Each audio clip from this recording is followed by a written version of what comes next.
Praise the Lord. ദൈവനാമത്തിന് മഹത്വം ഉണ്ടാകട്ടെ. ഇന്നത്തെ വചനചിന്തയ്ക്കായി പുറപ്പാട് പുസ്തകം 4-ാം അധ്യായം അതിന്റെ 2-3 വാക്യങ്ങൾ. യഹോവ അവനോട്, നിന്റെ കയ്യിലിരിക്കുന്നത് എന്ത് എന്ന് ചോദിച്ചു. ഒരു വടിയെന്ന് അവൻ ഉത്തരം പറഞ്ഞ്, അത് നിലത്തിടുക എന്ന് കൽപ്പിച്ചു. അവൻ അത് നിലത്തിട്ടു. അതൊരു സർപ്പമായി തീർന്നു. സർവശക്തനായ ദൈവം മോശയെ ഒരു മഹാദൗത്യത്തിനായി വിളിച്ചപ്പോൾ മോശയുടെ ഹൃദയം ഭയത്താൽ നിറഞ്ഞിരുന്നു. താൻ അയോഗ്യനാണെന്നും തനിക്ക് യാതൊന്നിനും കഴിയില്ല എന്നും മോശ വിചാരിച്ചിരുന്നു. അപ്പോഴാണ് ദൈവം മോശയോട് ലളിതമെങ്കിലും ആഴമുള്ളൊരു ചോദ്യം ചോദിച്ചത്. നിന്റെ കയ്യിലിരിക്കുന്നത് എന്ത്? മോശയുടെ കയ്യിലുണ്ടായിരുന്നത് ഒരു സാധാരണ വടിയായിരുന്നു.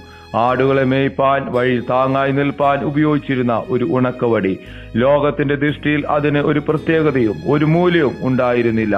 എന്നാൽ ദൈവം മോശയോട് ചോദിച്ചത് എന്താണെന്ന് നാം ഇവിടെ ശ്രദ്ധിക്കണം.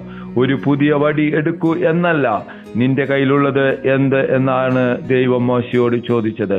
മോശെ ആ വടിയെ ദൈവത്തിന്റെ കൽപ്പന പ്രകാരം നിലത്തിട്ട നിമിഷമാണ് അതിന് മാറ്റം സംഭവിച്ചത്. സമർപ്പണം ഇവിടെ ആരംഭിക്കുന്നു. മോശെ സ്വന്തം കയ്യിൽ നിന്ന് വിട്ട് ദൈവവരങ്ങൾ ഏൽപ്പിച്ചപ്പോൾ അത് മോശയുടെ വടിയല്ല, പിന്നീട് ദൈവത്തിന്റെ വടി തന്നെയായി മാറി. പിന്നീട് നാം കാണുന്നത് അത്ഭുതങ്ങളുടെ ഒരു തുടർച്ചയാണ്. മിസ്രൈമിലെ മന്ത്രവാദികളുടെ വടികളെ വിഴുങ്ങുന്ന വടിയായി, ചെങ്കടലിൽ ദൈവജനത്തിനു വേണ്ടി വഴി തുറക്കുന്ന വടിയാക്കി ദൈവം അതിനെ തീർത്തു.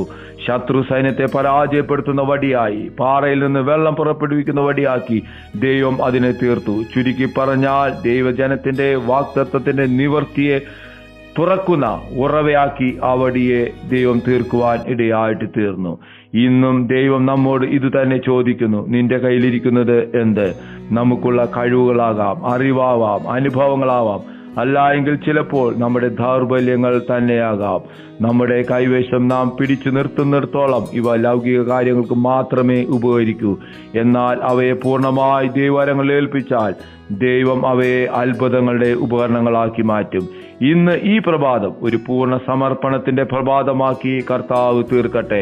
നമ്മുടെ തളർച്ചയെ ദൈവം ശക്തീകരിക്കട്ടെ.